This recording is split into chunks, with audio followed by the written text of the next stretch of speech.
Okay, so who is Mary Ann O'Keefe?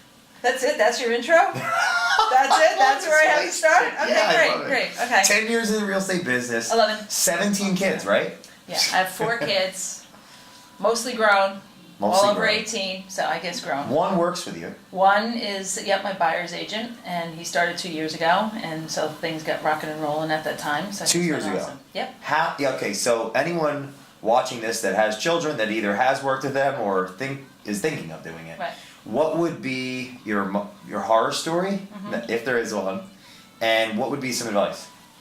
So I was a little bit hesitant on having him work for me. Obviously, he's a college graduate. He, graduated Penn State, and honestly, I didn't intend for him to be a realtor. So when he graduated, he basically said, "I want to do real estate."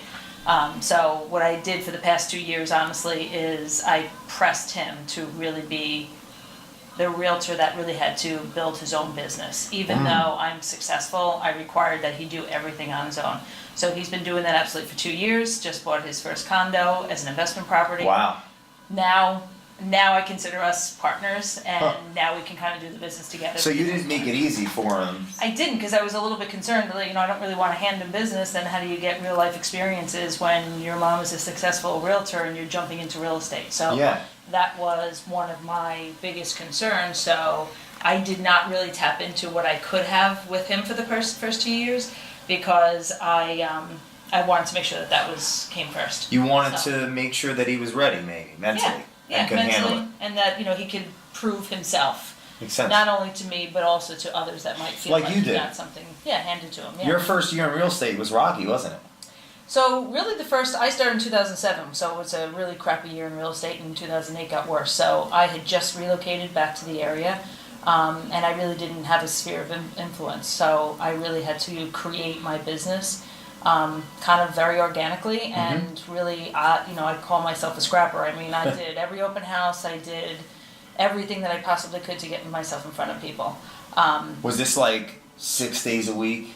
5, 7 days a week? What was it? 7 days a week. So there was no, I'm getting a real estate on the side. It was, I'm going in. No, I had to be successful. I went in knowing I had to be successful. Burn all the boats. Yeah, and really, I have to say, I say this pretty seriously. I have officially taken 1 day off in 11 years. My sister's wedding. Yeah. I turned my Was that phone off and recently? I took the day off. No, 4 years ago. Yes. Woo! But I mean, listen, there's some days that are not as busy as others, but I literally do work every day, kind of all day, every waking hour. So, and I don't sleep a lot. So That's a second video. that's another video. Now, 11 years in the business. Yeah. 74 sides last year. Yep.